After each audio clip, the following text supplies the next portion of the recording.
Many words are about to be said. Words that I honestly didn't think I'd ever say. It's gonna be interesting.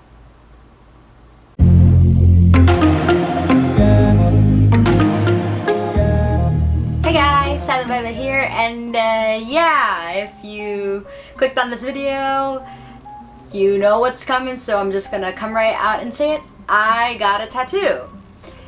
Yay! Before I get into it, I'd just like to say that if you tend to not watch long videos, or if you kind of click off mine because they tend to kind of ramble on along, I'm sorry, but this one is going to ramble a bit because it's personal stuff. And I ask that if you know me, or if you've ever met me, or if you like have some sort of affection for me, that you stay and watch the whole thing, because there's important stuff that's going to be said. So yeah, hope you stick around. So I have been planning this for a while. I knew I wanted to get a tattoo this year on my birthday, or my birthday month, because I've heard of the $13 tattoos on Friday the 13th, and I knew that there was one in September this year, and I was like, oh, that'd be cool. And I had a design in mind, but it turns out Friday the 13th designs are pre-chosen, so I decided to still get one and then just pay for it, normal price. And I knew what design I wanted. I kind of went back and forth on, well, okay, I knew what I wanted to get. I just kind of went back and forth on the design and placement. And then, yeah, so these last couple weeks, I was planning on doing it the week of my birthday. And then I wanted to do it, like, I wanted to take a friend with me, because it'd be fun, you know, and that way they could film it or something, or a little piece of it. But no one was available every time that I asked. So I got impatient and I just went. And I went with my mom.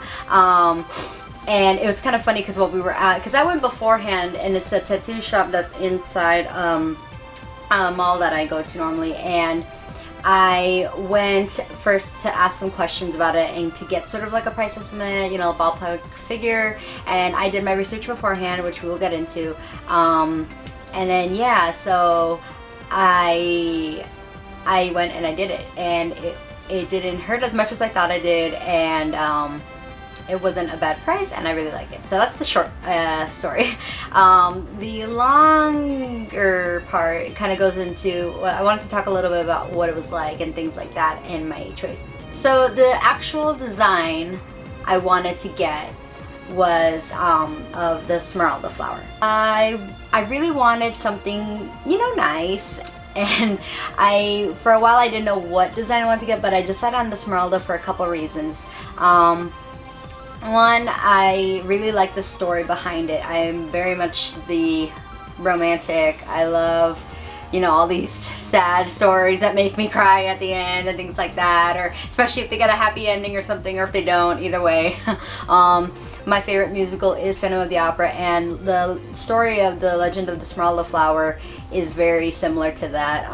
Basically, it's a guy who's really ugly, and he I'm giving you the very shorthand. I'm gonna put a link in the description of the actual story, so that way you can read it. But this is my shorthand.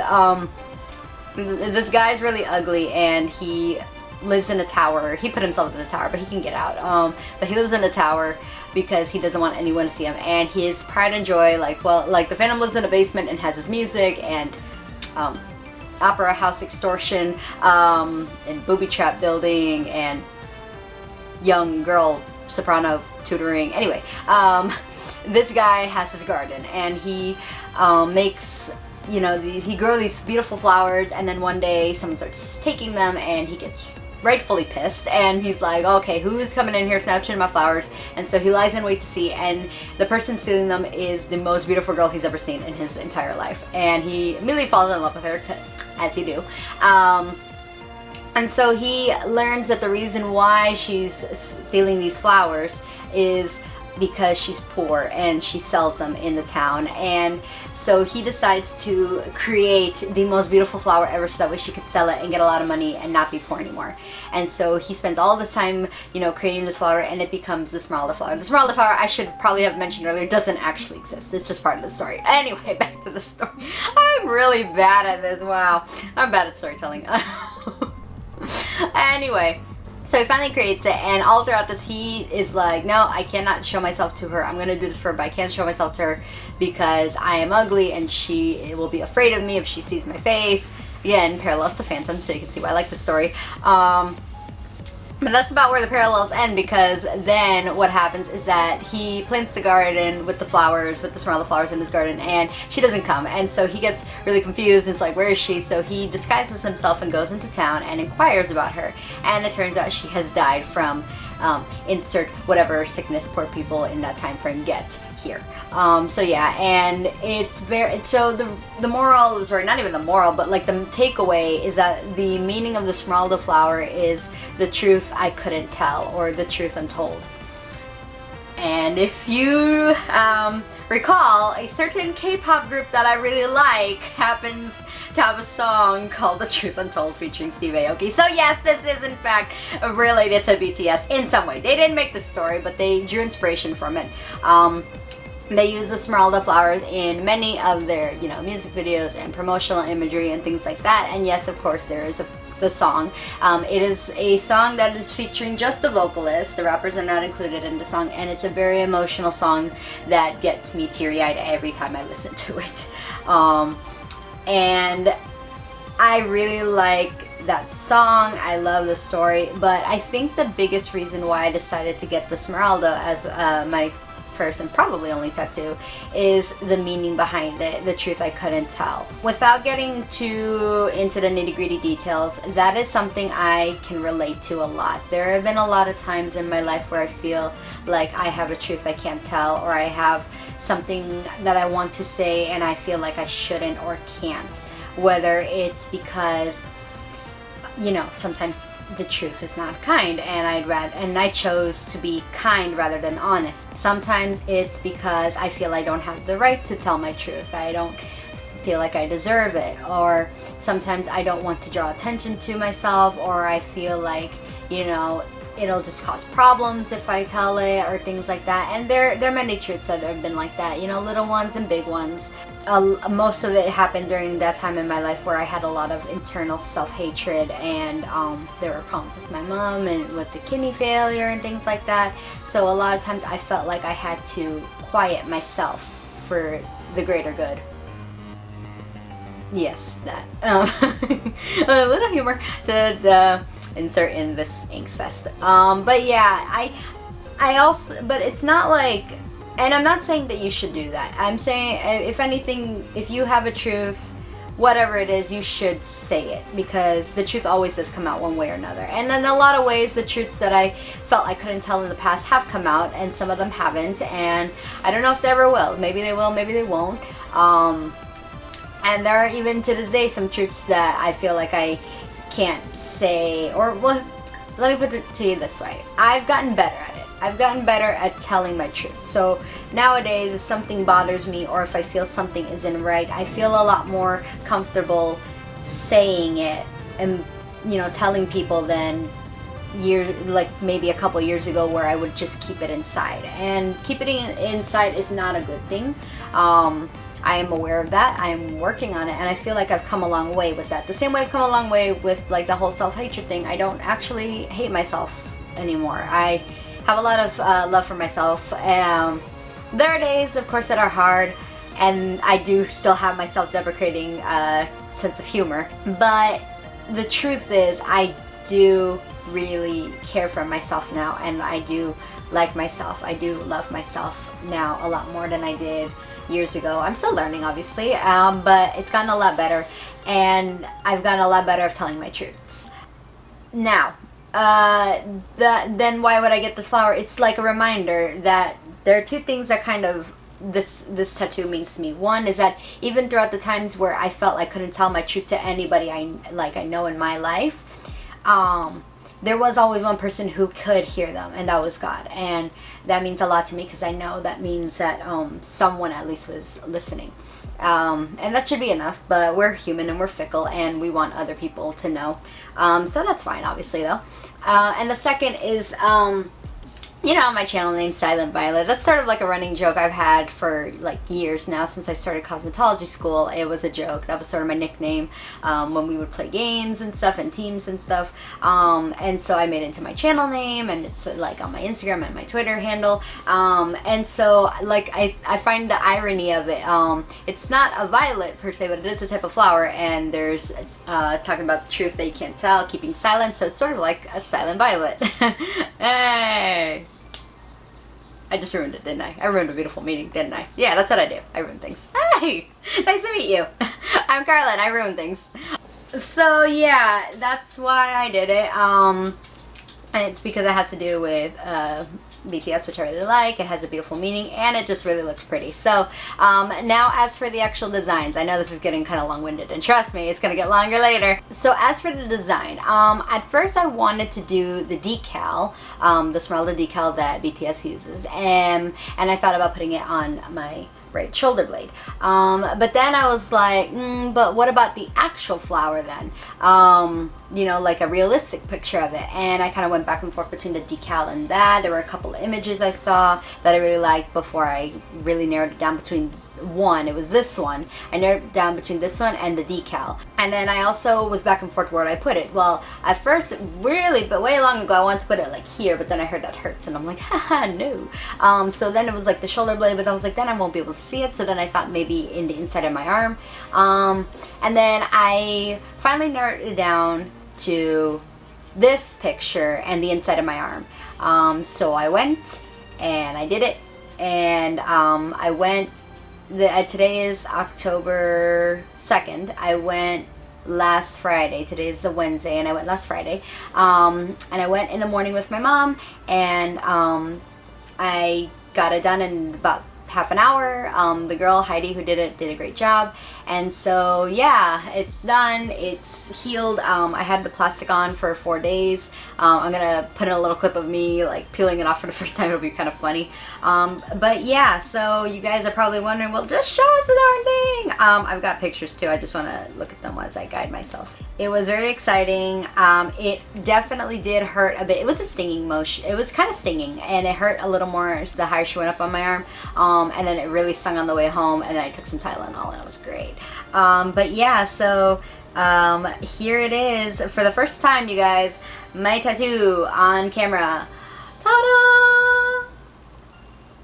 Wee, look at her, isn't she pretty? I'm gonna put in some pictures of what it looked like. So this picture is when it was recently done, like just fresh out of chair. And then that's me in the chair. I took a little selfie with that just to prove to people, because some people ask, they're like, it's not real, and then I show them this picture and they're like, oh snap, it's real. And then this is a picture of about 24 hours after it, and then this is about day 2 and day 3 sort of as well. And then this was the picture after I peeled it for the first time. So as for the peeling, let's go to that video. Whoop. Time to peel it off. Moment of truth. Oh, ow, it hurts. Oh, this is gonna hurt. Oh, this is gonna hurt. I know it.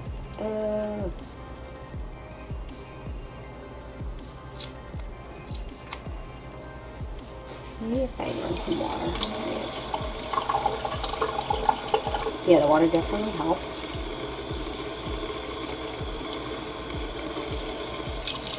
Whoa! Oh my gosh, look! Whoa, look at that, guys. Whoa. Oh, look at it. Look at it.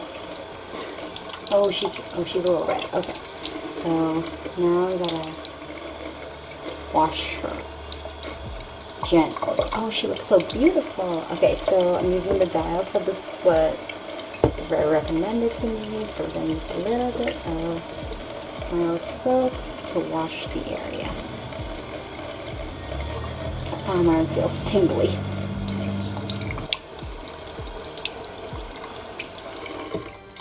Okay, so now pat dry with paper towel.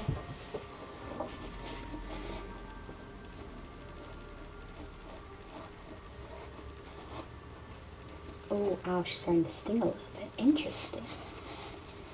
Interesting, she's starting to sting a little bit. Okay, ooh, wow, interesting. That's really cool. She's starting to hurt a little bit. My sensitivity. So I think the next step said air dry. Oh, neat. Look at this, guys. The scabs. I put a little Aquaphor on the surrounding area just because I'm steaming of it. I'm going to let it air dry, and then depending if it starts stinging a lot, I'll put the Aquaphor directly on it, but I want to let it air dry a little bit first. So yeah, back to me. Thank you, Carla. I hope you enjoyed that. And so yes, I actually still do have the little plastic wrap thingy. I'm going to throw it away, don't worry, I'm not keeping it. I just wanted to kind of show it off. I find it really weird that it just kind of has that imprint there. I'm like, whoa, that's nuts. Look at that. Ah! Ew. But yeah, this is her. This is my little Smeralda flower, guys. I love her a lot. She's really cute. I am cleaning her. I am putting a tiny bit of Aquaphor because I'm kind of scared that it's fading. That's the weird thing. I'm kind of nervous that it's fading, but sometimes it looks like it's not. So I'm still getting used to her. I'm getting used to seeing her in the mirror when I'm doing anything, but I don't regret it. And that's the one thing I want everyone to know is I do not regret this. I'm very happy I got it. And this is most definitely probably going to be my only one. I'm not going to get any more. I just wanted this one because I wanted something that meant a lot to me, and I know it's going to be on my skin for the rest of my life, but that's what I want. That's why it took me so long to pick out a design, because I wanted something I know I was going to really like. And yeah, that's her, a little Smeralda flower. I love her a lot. And she is here to stay, you guys. I have gotten a lot of, support. And oh yeah, before you ask, yeah, my parents. So if you're wondering, because I am a Christian, my parents were like, what was that like? So I told my mom, and she was a little like on the fence, but she, overall, like she was like, well, okay. And then my dad, I actually wanted to, I thought we were gonna go out to a restaurant the day I was gonna tell him, and I was like, I'll get him some alcohol and then I'll tell him. And then no, we just ended up going to the mall and the food court, and I was like, well, no alcohol, so here goes. And I told him, he was just kind of like, okay. And then I showed him the picture of what I wanted to get, and he's like, oh, that's pretty. And so I was just like, whew, that's nice. Supportive, great.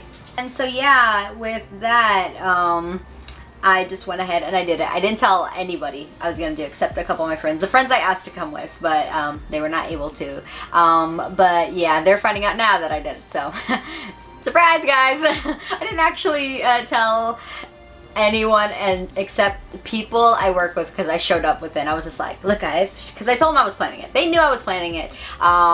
But then I showed them, I was like, look, guys. And they were all like, wow, it's so pretty. So I've got a lot of support from my friends at work and my coworkers and my managers. They all really liked it. One of my coworkers, she does the brows at our store. She was so happy. Every day I would show up, she'd like do this at her sleeve. And I'm just like, Brittany, what are you doing? She's like, I want to see it. And the days I show up and I'm like, I didn't get it, or I couldn't do it because it got called in, or I didn't have time, and she was just like, ah. And then like the day that I actually came in afterward, no, it was the day of. Now I remember, it was Friday, and I went into work 3 to 8 right after, and so she was just like, and then I just did this, and she's like, oh, and yeah, she loves it. She loved it. Everyone loved it. I was gonna kind of show it to some people at church on Sunday, and that kind of gets into what was going on. I didn't really get a chance to show a lot of people.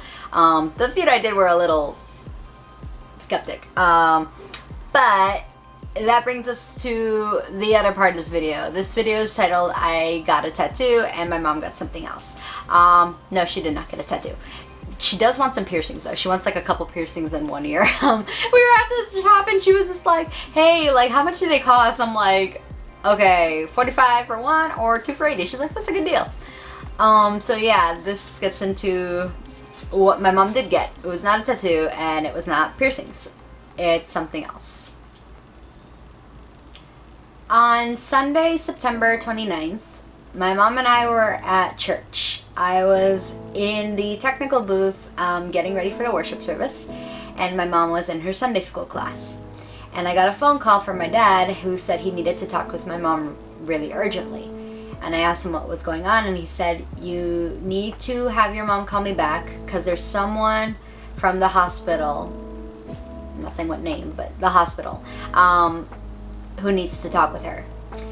And so I went and I got her and I told her to call him. And the reason why the hospital called was because they found my mom a new kidney. And we left immediately and we took her to the hospital.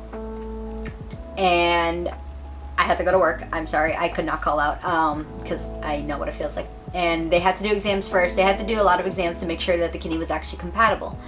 And it was. And as of Monday, September 30th at 10 a.m., my mom now has a new kidney.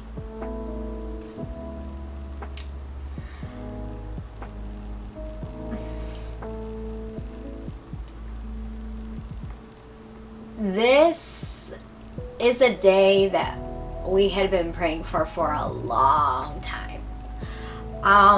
For those of you who don't know, hold on.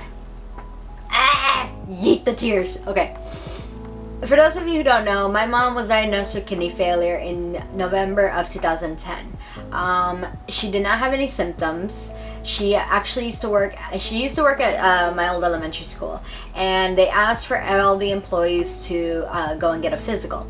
And so she went and she felt fine, but they asked her if they could do some tests with her urine because they noticed the creatinine level was a little high. And after more tests, they told her that her kidneys were only working at 15%. What that means is that it's considered chronic kidney failure, and that means that there's no reversing it.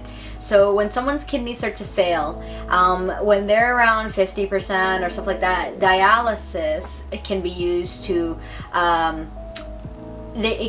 take care of the job of the kidneys while the kidneys heal. The kidneys can be healed through the dialysis, but at such a low percentage, it is irreversible. I should say, sorry, it's irreversible, and dialysis can't do anything to fix them. It was a guarantee that they were going to fail. It was just a matter of time. It really hit my family out of nowhere. I was in middle school.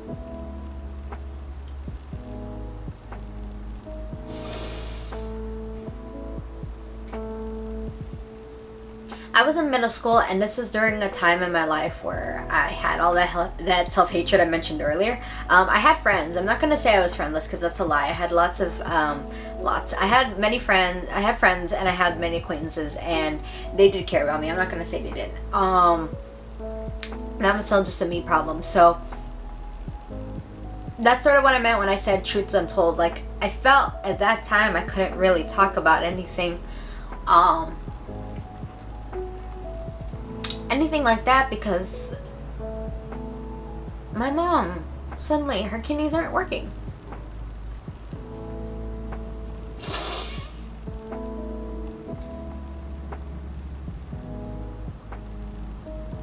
I can't cry, this mascara's not waterproof. Oh Jesus. Why did I think playing this on was a good idea? Anyway, and in case you're wondering, we still have no idea why she got the kidney failure in the first place. Usually there's some sort of reason, like if someone's a smoker, if they drink a lot of alcohol, if it runs in the family, anything. And no, in all of these years, they never found out why it happened. It just did. And out of nowhere, because she didn't feel like anything was wrong. There were no symptoms. It just, boom, there you go, 15%. So we spent a lot of months praying for a miracle to happen, for them to heal. Everyone in our church was praying for her. And in April of 2011, they actually failed completely, and she was put on dialysis. And that was worse because dialysis is really hard. Her nephrologist, which is a kidney doctor, gave her the option of doing what is called peritoneal dialysis. So for those who don't know, there are two different kinds of dialysis. Oh, I'm thirsty. Hold on. Okay. This video is not sponsored by Nestle, by the way, but they could if they wanted. So hemodialysis is the traditional dialysis. It's the one that everyone thinks of. It's where you go to a center 3 times a week, and they sit you in a chair, and they filter all of your blood through a machine, and they put it back in your body, and it takes about 3 to 4 hours. And my mom didn't want to do that because it's hard. It's really hard on the body. It's hard on like scheduling. It's hard on everything. So he gave her the option of what is called peritoneal dialysis, which is at-home dialysis. That's where they put a catheter in, because hemodialysis, the catheter is in your arm. It's a fistula, I should say. It's a fistula in your arm. And peritoneal is a catheter in your abdomen. And what it does is that they put a solution in you, in all of the cavities in your abdomen area. Then that solution kind of takes care of everything. And so you would do it at home when you're asleep. You have a machine and you connect to it, and then while you're sleeping it filters the solution out and then it puts new solution in. And that supposedly makes it a lot easier for people. There was a problem though, because for some reason it would not work when my mom was sleeping. We don't know why. We don't know if it was because of the positioning of the catheter. We don't know if it was just her body, if it was the machine. We don't know. It just didn't work. So what she would have to do, the change 3 times a day, instead of it doing it at night and her being able to live a normal life. So it made it kind of hard for a while because she wasn't really able to do much. If we had events we had to go to, we'd have to leave early or arrive late because of, you know, her doing her dialysis. But it was fine enough. And it worked for a few years. And then one day she had a really bad case of peritonitis. She'd gotten some peritonitis before, because that's the thing about it, is that the room that she sleeps in has to be immaculately clean. Because if the catheter is open and even a speck of dust goes in, it could cause an infection. And it happened to her maybe once or twice before. Nothing really bad. It just, you know, clears up after like a couple days. But this case was really bad. It was so bad that they actually had to remove the catheter from her and put her on hemodialysis. This was not her first time being in the hospital. I should mention that because of when she first got diagnosed, I think I was about to leave 8th grade, start high school soon. Or I was in 7th grade, I believe. I can't remember anymore.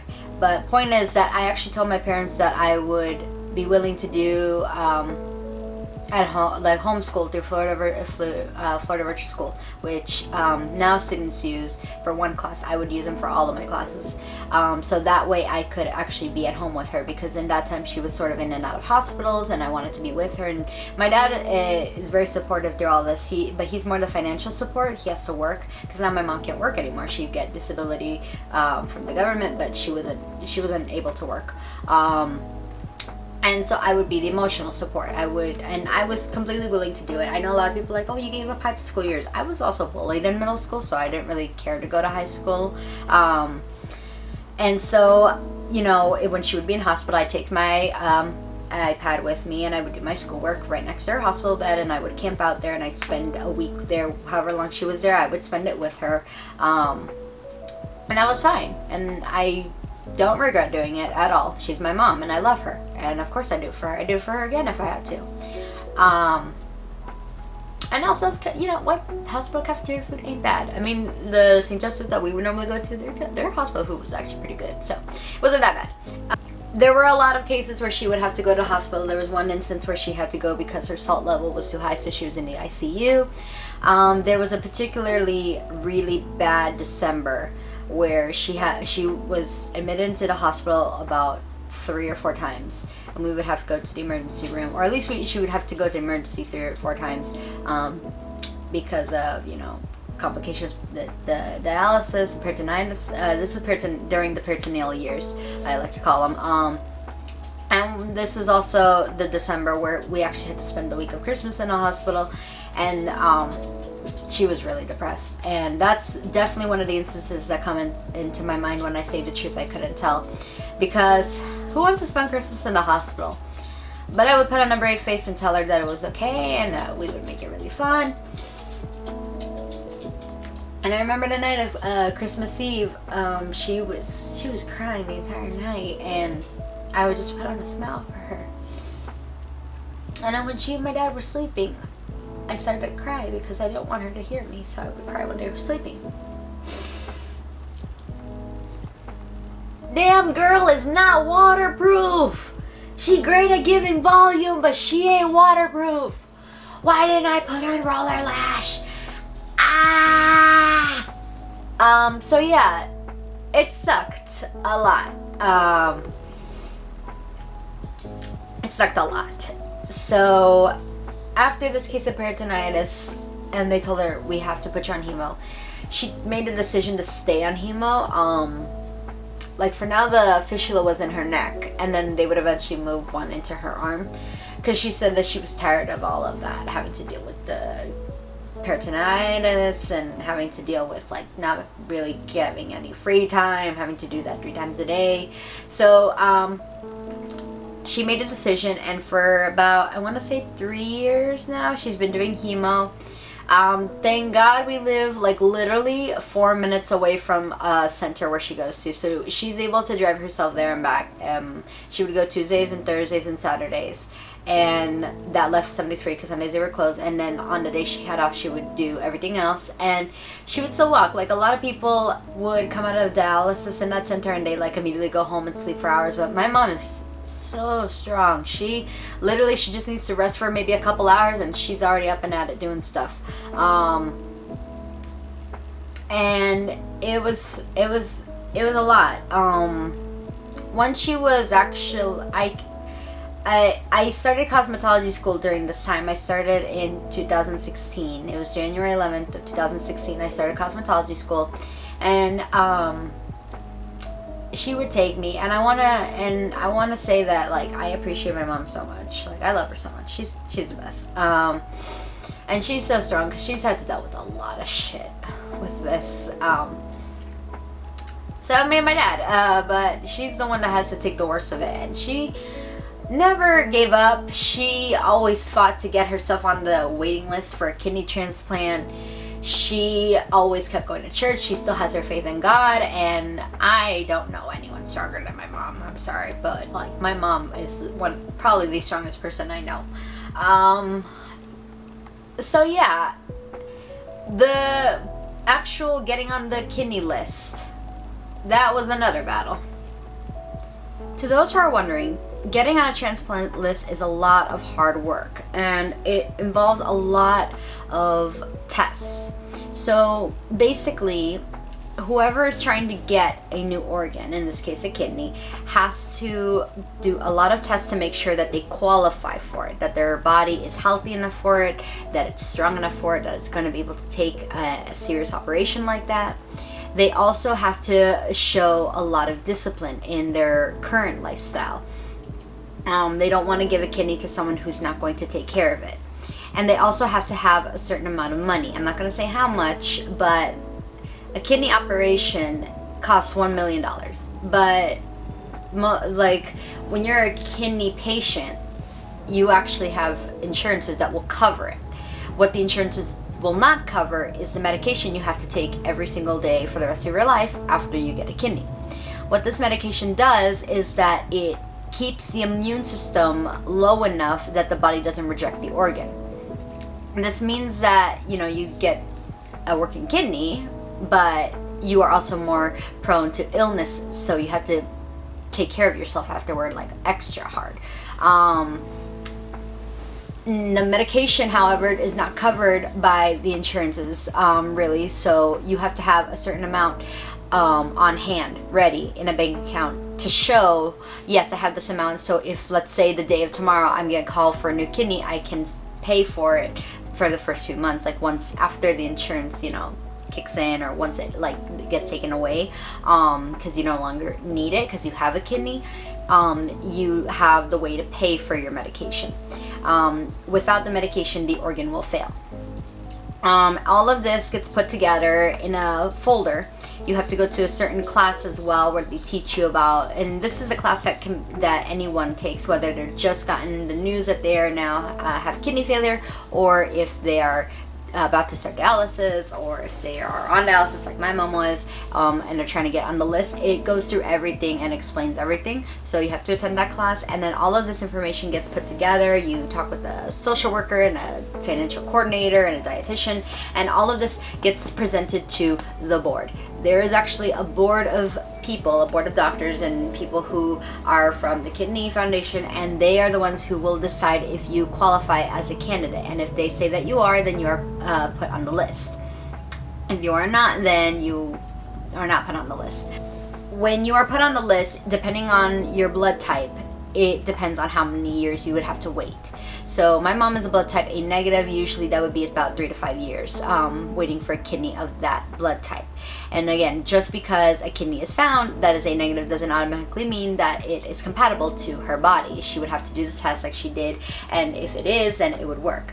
Now, my mom was placed finally able to be put on the list about a couple months ago, but the reason why she didn't have to wait 3 to 5 years is because she's been on dialysis for almost 9 years. So they took that into account, and they told her, by that logic, you are now at the very top of the list, so they could be calling you literally any day, which is kind of a scary thought, because suddenly, like, we have all of these thoughts of, you know, her on the list, and suddenly, wow, how does that work? The idea that suddenly she was on the list and now she could be getting the call any day was insane. And we were thinking, well, maybe, like, they say any day, but it could be like in a little bit, like a few months or something. As life kind of went on as normal, she kept going to her dialysis, and then suddenly Sunday she gets the call and they have a kidney, and we're just like, oh, what, okay. And now the way that works is that when you're a kidney patient and you get the call, you're not necessarily the one who's going to get the kidney just yet. You're considered the backup. What that means is that if they find someone, if there's someone who needs a heart or a liver transplant and they also need a kidney, or someone who needs a kidney and they are dying, like they're at death's door, the kidney will go to them via priority. And if there isn't, then they pass it along to the people who need a kidney but are not on death's door. And that's the case that happened. So they had my mom go down to the hospital to be there just in case, and that she did get it, and in the end she did. And they had to do a lot of tests. I had to go to work, and I really wanted to be there, but it was very like last notice, so I didn't want to just call out, and it's a Sunday and it was very busy. But as soon as I was done with work, I went back over there and she was still fine. They said that everything was looking good and that it looked like they were going to operate her the next morning at 6 a.m. They actually ended up wheeling her in at 5 a.m. I wasn't able to go because I had to feed the cats and also go to work. And it was funny because a friend dropped me off, and as I was walking into the back room at my store, I get a call from my dad, and he sounded emotional. I was very scared. For like one split second, I actually was like, what happened? Please, God, tell me I still have my mom. Because I knew that by then she would be in the in the surgery, and I was just like, oh dear God, I hope, like why does he sound like he's about to cry? And he told me, and I asked him to repeat himself because I couldn't understand him, and he said that the doctor had called him and said that everything went great and that kidney was in and she's stable. And I immediately started telling everyone. That's funny though, because on the Sunday I told people, I almost called out. I walked in, I told my managers I almost didn't come in, and they were like, why? Because I never call out. Like, I always show up. I show up more than I should, actually. And so I told them, and everyone was really happy for me. And I told them how they still have to do tests, and they were like, oh, I hope that everything works out. And then I immediately got to tell them my mom has a new kidney. Like, I was just like, it's done. She has a kidney, which is really fast. We thought the operation would take longer, and it didn't. And everyone was really happy. And my friend Brittany, the one with the knee, she got really emotional because she loves my mom too. And everyone knows my mom. Everyone loves my mom. How can you not love my mom? My mom's great. And so yeah, it was kind of emotional, but it was so, at the same time, you know, after so many years, you kind of think like that day is never gonna come. And even with all of our praying and our faith in God, we still, you know, we're human, so we still have that kind of thing, like, but is it actually gonna come? And it does. And it was kind of anticlimactic, but it happened, and she was fine. And so immediately after I got out of work, I worked 7 hours a day. And the good news is that the next 2 days, like yesterday, Tuesday, and today, Wednesday, I had off. So I told them, don't call me in. If you need to cover, like, if you need someone to cover, do not call me. So I went over there, and the only thing is that her blood pressure was a little low, and they didn't want to put her in a room until they fixed it, and they did, but they didn't want her to give her any food or liquids or anything in her mouth, because in case anything went wrong and they had to do another surgery or something, she couldn't have anything. So she was really hungry, and she was kind of pissed because she was like, I'm thirsty, I'm so thirsty. And I was like, I'm sorry, I have chopstick.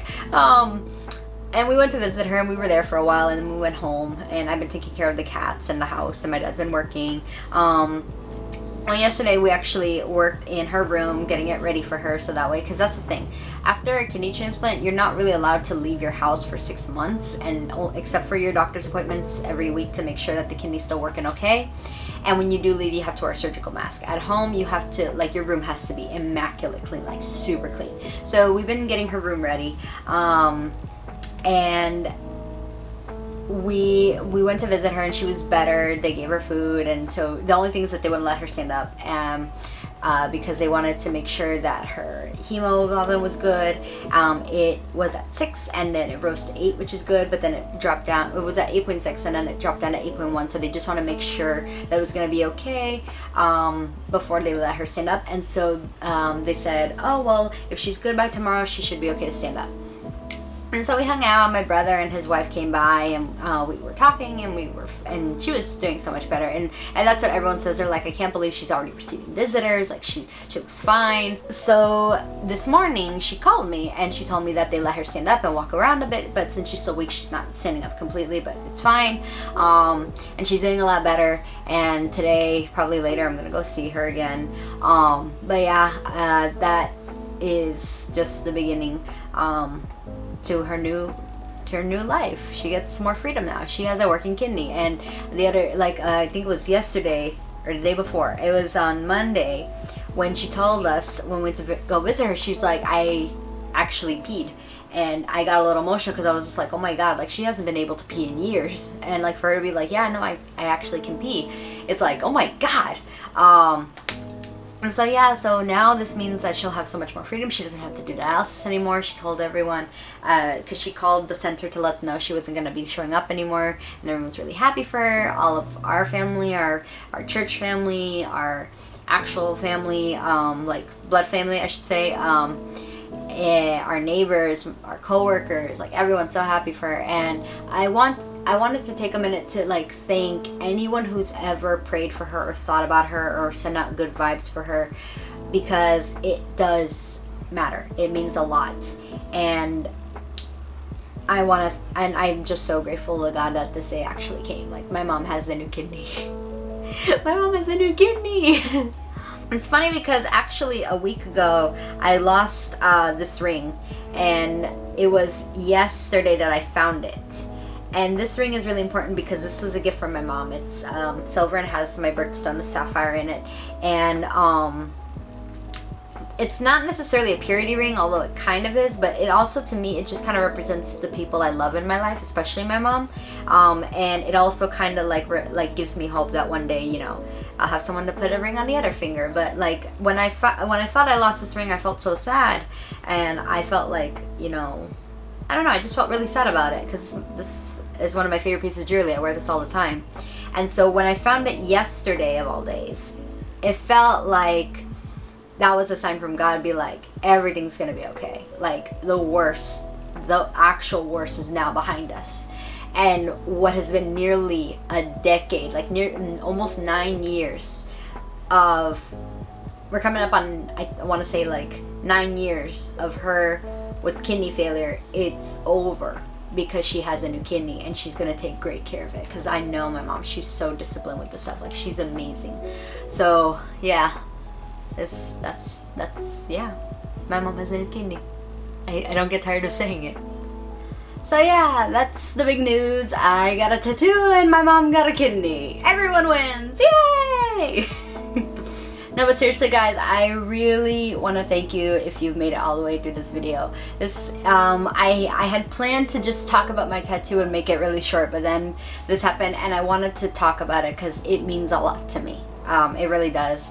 And I wanted to be able to tell it all, and that way I don't have to keep texting the same story over and over, because I like telling people, but I like telling people. I don't like texting it to people, also because it seems kind of informal. No, but in all seriousness guys, I'm really happy that this day's finally come. And yeah, now I'm gonna go visit my mom in the hospital and hang out with her, and this really is just the beginning. I'm so excited. So yeah, that's about it. If you enjoyed this video, please leave a like, comment in the comment section down below, and subscribe for more. I'm not sure when my next video is coming out, you guys, but I do promise it will be soon. I will work on that. And yeah, I hope you guys have a great rest of your day. And yeah, I hope that this video also shed a little light on what it's like for kidney patients and about transplants and things like that. If you guys have any questions, leave them in the comments actually. Yeah, if you have any questions about what it's like for a kidney patient or something like that, or what more in-depth questions about transplants, or if you know anyone and you have certain questions because you want to be more informed, definitely leave them in the comment section. And if I don't know the answer, I will find someone who does know the answer. So yeah, that's gonna be about it. I will see you guys in the next video. Bye guys.